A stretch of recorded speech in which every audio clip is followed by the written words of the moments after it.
we've got a series of questions where, if you don't mind, we want to pick your brains really about getting some advice from you in terms of chairing conference for our GEC chairs and maybe our regional chairs, because you, I think a lot of people will agree, chair our ADC very well. Oh, thank you. Yeah, no problem at all, Ramona. Yeah. So Martin, as someone who's chaired at every level, what do you believe is the core purpose of the chair at a union conference or a GEC? So is it purely about procedure, or is there something more? No, there's more to it than just procedure. I mean, the first thing is your fundamental role is to make sure that you get fair and reasonable debate, and you get a good cross-representation of people coming in on that debate, and that people feel as if they've had their views aired. It obviously helps if you know the procedures and the rule book. I know some people don't like referring to that sometimes, but as the chair, that is important in case you ever get a challenge you need to refer to. But really, it's to keep a smooth running of the conference or the committee or the AGM. Okay, so and trade union conferences, they're famously they're democratic, and they can be very passionate at times. I'm sure you'll agree.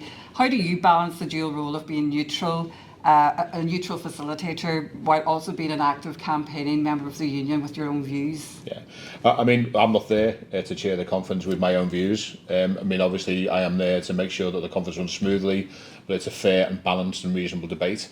So I'm there to bring people in. So, for example, if you have two sides of an argument and you get for and against indications from the floor, then the first thing you would do is you would make sure you have equal numbers of both. And then if anybody, for example, was putting an indication up that they wanted to abstain or they wanted to come in and ask for remission, then you would make sure that you would bring those people in as well. Just fair and balanced debate. Okay, and so what's your personal philosophy for handling conflict or a heated debate in the room? How do you turn the tension into something that's productive? I mean, I tend to use humour, to be honest with you, because I think one thing that people sometimes think is you're sitting there chairing a meeting, and I think that's a mistake if you just do that. I think you've got to bring your own personality to the role. So you bring your own personality to the role, you feel comfortable with what you're doing and what you're saying.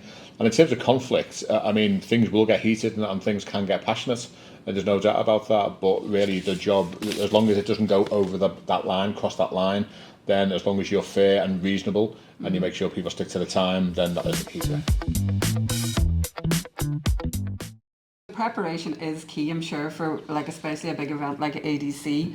What does your preparation look like beyond reading the agenda? Yeah, I mean, you get most of it from the agenda because that will give you a flavour for what the big debates are likely to be. You tend to know based on a particular topic. If, for example, if you have 10 motions on one particular issue, the likelihood is that that's going to be a large and lengthy debate with a lot of people wanting to come in on it.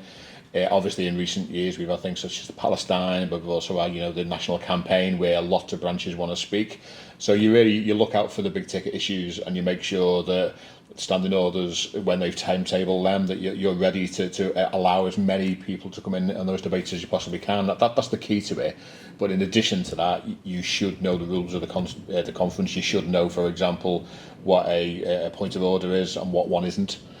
So, because some people do come up with a point of order that just aren't reflective of the rule book, so you can't allow them. So it's really getting a comfort as to what the agenda is going to be, how the agenda is going to look, but also as well to know which debates are likely to be the ones that are going to be more controversial. And then talking about debate as well, and all of these things happening, time management is absolutely key to the whole of conference. What are your techniques for ensuring that it runs on time? Or having to speed something up without cutting people off? What would your advice around that be? I mean, one advantage that we have in our union is that it's the standing orders committee who do the timing and timetabling of conference. So in that respect, the chair's role is fairly straightforward. The role as the chair is to make sure that people don't go over the red light. So they'll get either 5 or 3 minutes to speak. They shouldn't go over that. They should stick to that time. You make sure that people do. You bring the end of the say equal numbers from both sides of the debate. If it's obvious that it's not a controversial issue and everyone is supporting it, and you had 12 hands up, you wouldn't bring all 12 hands in. You would bring only a certain number in. So it's really just trying to gauge the mood of the conference.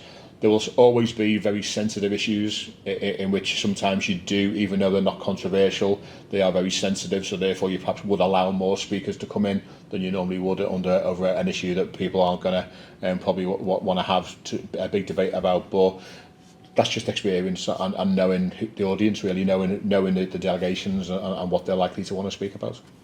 And, you know, obviously there's a top table there. You've got a big team alongside you during ADC. So how do you effectively use that team? And, you know, we always wonder, what are the quiet conversations going on? You see he's whispering all the time. Yeah. What's happening there? Yeah, as the chair, I mean, the first thing that you do tend to get a feel for how conference is going.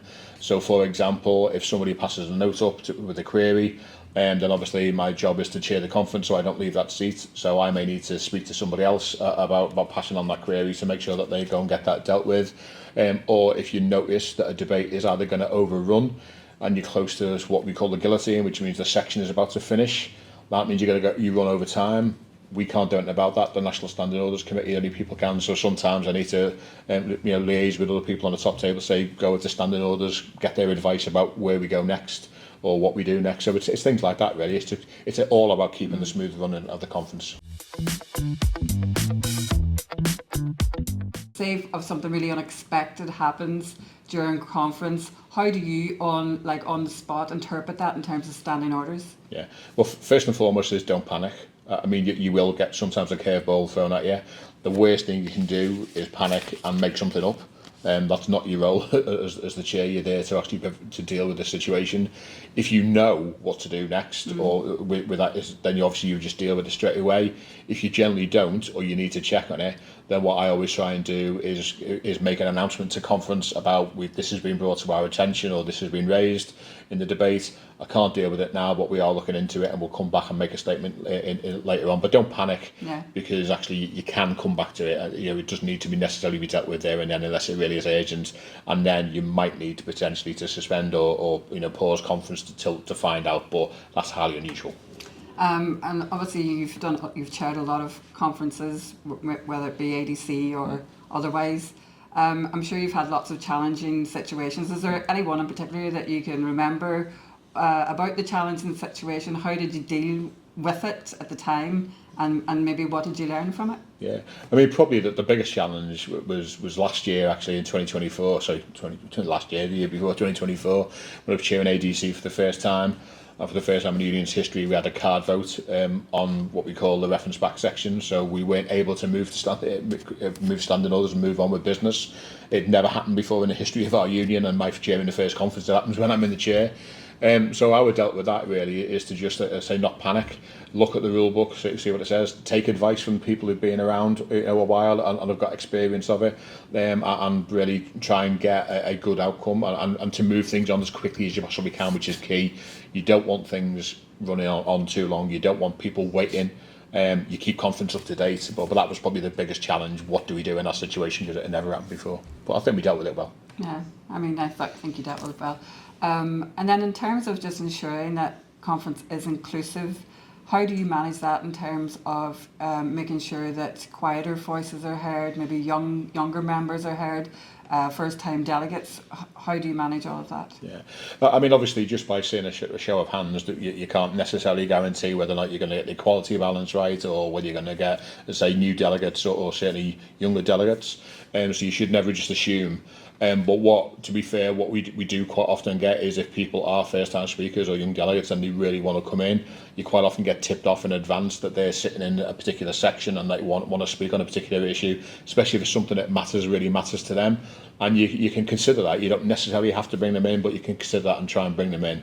But really, it is just experience, engaging, looking at the conference floor, engaging, not just for and against, but actually as well making sure that underrepresented groups are going to be brought in. So if you've got a big issue that is all about women's rights, and then it is absolutely right that the majority speakers in that debate would be women. So therefore, you make sure that you do that. Same with black members, disabled members, etc.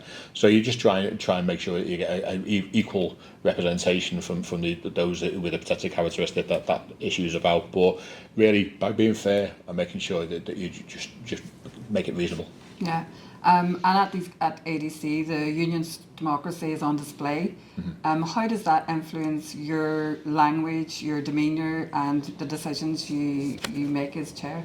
Yeah, I mean, obviously, it's the sovereign body of the union. It is democracy in action, and it creates policy for the union going forward. So, in terms of how it impacts me, the biggest impact for me, if I'm still the president after the close of the conference, is that obviously myself and the incoming NEC will then have to work through to make sure we implement those policies. So that's the biggest thing that we have to do.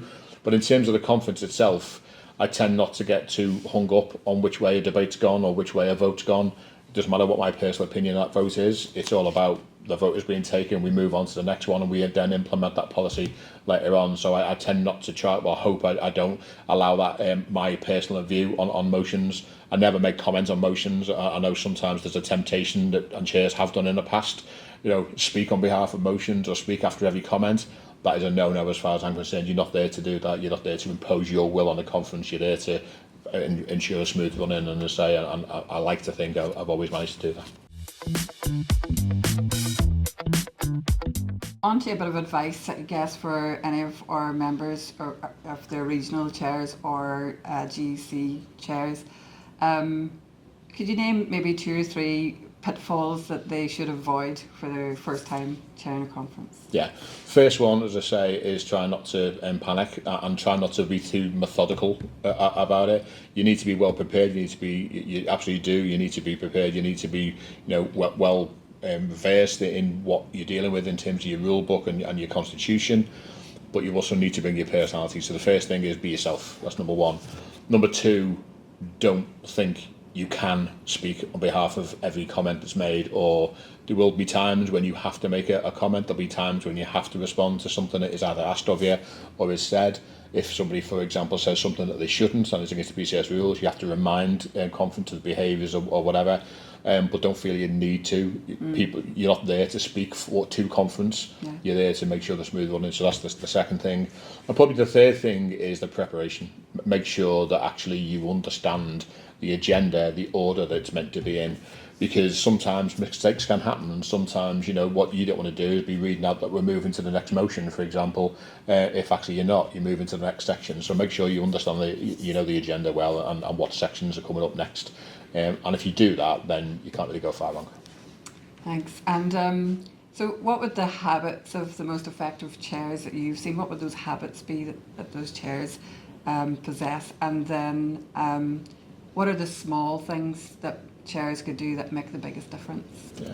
The first thing I say in terms of making the biggest difference in the habits are chairs who just stay sitting there and just move on to the next motions tend not to be particularly either well received, or people don't feel as if the conference is flowing. Always keep the conference up to date with what's going on. There's nothing wrong with being yourself and your personality shining through. So if you want to crack a joke or whatever in front of the conference, as long as it's appropriate, do it. Make sure that people actually feel as if they're part of, yes, an important event, but they're also, many of the people there on annual leave in their own time. Make sure they're also enjoying it as well. You can have a bit of banter, for example. So be yourself, bring your personality to it, and just make sure that people understand that they're in a safe environment as well, which is actually key. And finally, Martin, before you chaired your first big conference, what piece of advice do you wish someone maybe had have given you? Well, first one is don't get hungover the night before. That's probably the first bit. But no, seriously, I mean, the bit of advice that I wish I had chairing at the very first one, which probably would have been the group conference, probably what was to actually don't feel as if you need to be, you're not ruling a conference, you're not sort of trying to stamp your authority in a conference. What you're trying to do is make sure a smooth running of the conference. So always listen to people with more experience than you. People don't necessarily tell you that because they just expect you to know it, but that would be my advice. Take advice from whoever you can heading up to that conference. Listen to them, and because they're not going to try and trip you up, and get that advice from them, and then you either take that on board or you don't. But be yourself and you'll be fine. Perfect. Thank you so much for joining us, Martin. It's a pleasure. Thank you.